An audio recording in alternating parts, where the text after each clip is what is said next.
আসসালামু আলাইকুম। আশা করছি তোমরা সবাই অনেক অনেক ভালো আছো। ক্লাস 1 এর সকল শিক্ষার্থী বন্ধুদের জানাচ্ছি অনেক অনেক শুভেচ্ছা ও স্বাগতম। তো আজকে আমরা আলোচনা করব ক্লাস 1 এর English for today for class 1, অর্থাৎ তোমাদের ক্লাস 1 এর ইংলিশ যে সাবজেক্টটা আছে সেটা নিয়ে আলোচনা করব। আজকে আলোচনা করব ইউনিট 4 কোয়েশ্চেন অ্যান্ড অ্যান্সার, অর্থাৎ প্রশ্নগুলো এবং তার উত্তরগুলো। ঠিক আছে, এই হচ্ছে আমাদের আজকের ইউনিটের টপিক। তো টপিকটা শুরু করার আগে চলো আমরা কিছু ভোকাবুলারি অর্থাৎ কিছু ওয়ার্ড মিনিং দেখে নেই, ঠিক আছে, যাতে করে এই আজকের এই টপিকটা শুরু করতে বা এই টপিকের আলোচনা করতে আমাদের জন্য সহজ হবে।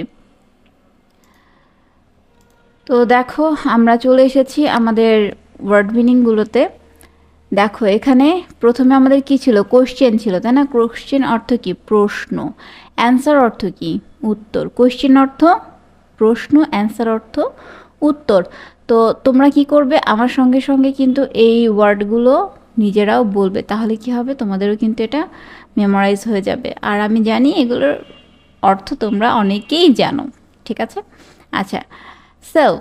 সেলফ অর্থ কি? নিজের। ইন্ট্রোডাকশন। ইন্ট্রোডাকশন অর্থ হচ্ছে পরিচয়, ঠিক আছে? আচ্ছা, নেম। নেম অর্থ নাম। কন্টিনিউ। কন্টিনিউ অর্থ চলতে থাকা। ওয়ার্ক। ওয়ার্ক অর্থ কাজ। তারপর চেইন।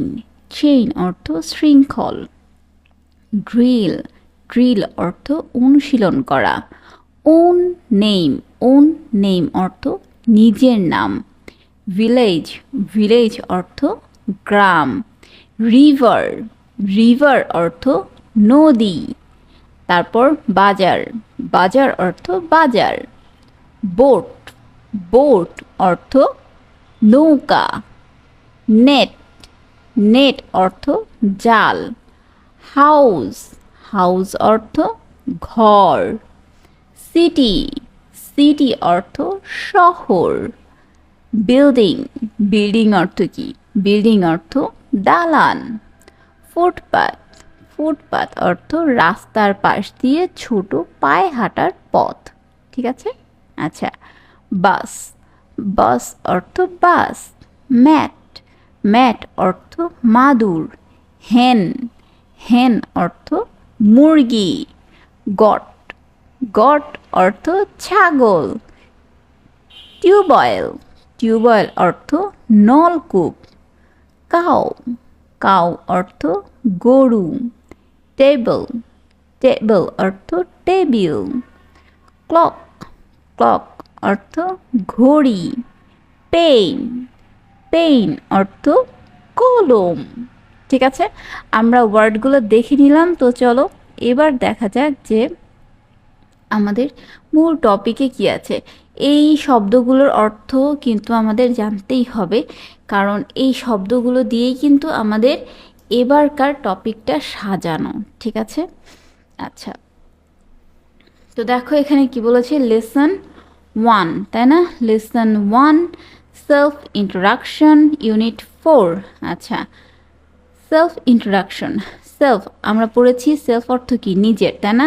ইন্ট্রোডাকশন। ইন্ট্রোডাকশন অর্থ হচ্ছে পরিচয়, অর্থাৎ নিজের পরিচয়, ঠিক আছে? আচ্ছা, দেখো এতে কি বলেছে, লুক, লিসেন অ্যান্ড সে। দেখো, শোনো এবং বলো। আচ্ছা, hi, I am your English teacher. Hi, আমি তোমার ইংরেজি শিক্ষিকা। আমরা শিক্ষিকা বলবো কেন? কারণ এখানে আমরা দেখতে পাচ্ছি যে একজন ম্যাম দাঁড়িয়ে আছে, তাই না? আচ্ছা, হোয়াটস ইয়োর নেম? তোমার নাম কি? আচ্ছা, hi, I am Rita. Hi, আমি রীতা।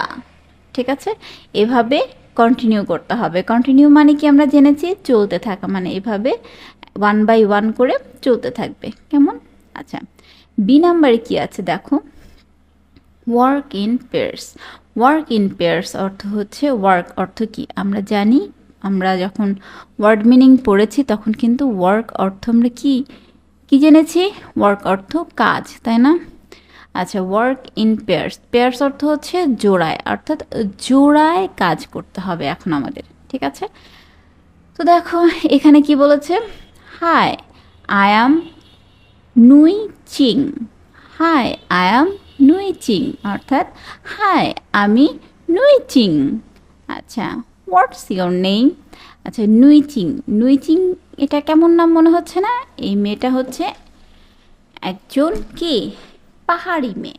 হ্যাঁ, পাহাড়ি মেয়েদের নাম এমন হয়, ঠিক আছে, নুই চিং, ঠিক আছে, সুচি, এই টাইপের নাম। তো যাই হোক, তো হোয়াটস ইউর নেম, তোমার নাম কি? আচ্ছা, হাই নুইচিং, হাই নুইচিং, আই অ্যাম নাফিস, আমি নাফিস। ঠিক আছে, এটা হচ্ছে জোড়ায় কাজ করতে হবে। এভাবে জোড়ায় তোমরা তোমাদের যে বন্ধু বান্ধবী আছে তাদের সঙ্গে কিন্তু এই খেলাটা খেলতে পারো। এটা অনেক মজার একটা খেলা। সো এটাও আমাদের কি করতে হবে, কন্টিনিউ করতে হবে, অর্থাৎ চালিয়ে যেতে হবে। ঠিক আছে। আচ্ছা, এরপর দেখো চেইন ড্রিল।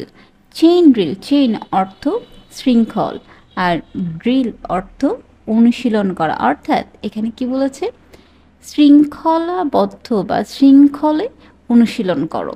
ঠিক আছে, দেখো এখানে কি লিখেছে, S1, তাই না? এসে হচ্ছে স্টুডেন্ট, এসে হচ্ছে কি বুঝিয়েছে, এখানে স্টুডেন্ট বুঝিয়েছে। ওকে, তো স্টুডেন্ট 1 কি বলছে দেখো, high I am dot dot দিয়েছে। তো এখন কি করতে হবে, ওন নেম। ওন নেম অর্থ কি আমরা জেনেছি, নিজের নাম। তো এখানে কি করতে হবে, তোমার নিজের নামটা লিখতে হবে। ঠিক আছে, তো এখানে ধরো আমি আমার নাম লিখে দিচ্ছি, যেমন হাই আই অ্যাম তুলি। ওকে, হাই আই অ্যাম তুলি, হাই আমি তুলি। হোয়াটস ইউর নেম, তোমার নাম কি? ঠিক আছে, দেখো এবার স্টুডেন্ট বি কি বলছে, হাই আই অ্যাম, এখানে কি লিখতে হবে এবার, আচ্ছা আমি তো লিখলাম আমার নাম ফার্স্টে। ঠিক আছে, এবার সেকেন্ডে আমার একটা বান্ধবীর নাম লিখব। তোমরাও কি করবে, তোমরা তোমাদের বান্ধবীর নাম বা বন্ধুর নাম লিখবে, তোমাদের বেস্ট ফ্রেন্ডের নাম লিখবে। লাইক হতে পারে, hi I am Rita. What's your name, hi আমি রীতা, তোমার নাম কি? ওকে, আবার স্টুডেন্ট 3, ঠিক আছে, S3 অর্থাৎ স্টুডেন্ট 3 নম্বরে একজন জিজ্ঞেস করবে, হাই আই অ্যাম, কি হতে পারে, তোমার বেস্ট ফ্রেন্ডের নাম কি বলো? তোমার বেস্ট ফ্রেন্ডের নাম এখানে লিখবে, যেমন হতে পারে, hi I am Ratul, high I am Ratul. What's your name? ঠিক আছে, তো কি হলো এটার বাংলাটা, হাই আমি রাতুল, তোমার নাম কি? ঠিক আছে, এভাবে করে তুমি কিন্তু কন্টিনিউ করতে পারো। এখানে তোমার সব ফ্রেন্ডের ফার্স্টে তোমার নিজের নাম লিখবে, তারপর সিরিয়াল বাই তোমার সব ফ্রেন্ডের নাম লিখবে। দেখবে জিনিসটা কিন্তু অনেক মজার একটা গেম হয়ে যাবে। ঠিক আছে, আচ্ছা, তো আজকে আমরা এ পর্যন্তই রাখছি। পরবর্তীতে আমরা লেসন 2 শুরু করব। ঠিক আছে, ইন দ্য ভিলেজ, এই টপিকটা নিয়ে আমরা আলোচনা করব। তো আমাদের সঙ্গেই থাকতে হবে, আর আমাদের সঙ্গে থাকতে হলে কি হবে, কি করতে হবে, অবশ্যই ভিডিওগুলোতে লাইক করতে হবে, আর অবশ্যই শেয়ার করতে হবে বেশি বেশি করে ফ্রেন্ডের মধ্যে। আর যেটা করতে হবে, যদি নতুন হয়ে থাকো তাহলে অবশ্যই একটা করে সাবস্ক্রাইব করে দিও। কেমন? দেখা হচ্ছে নেক্সট ভিডিওতে, সে পর্যন্ত সবাই ভালো থেকো। আল্লাহ হাফেজ।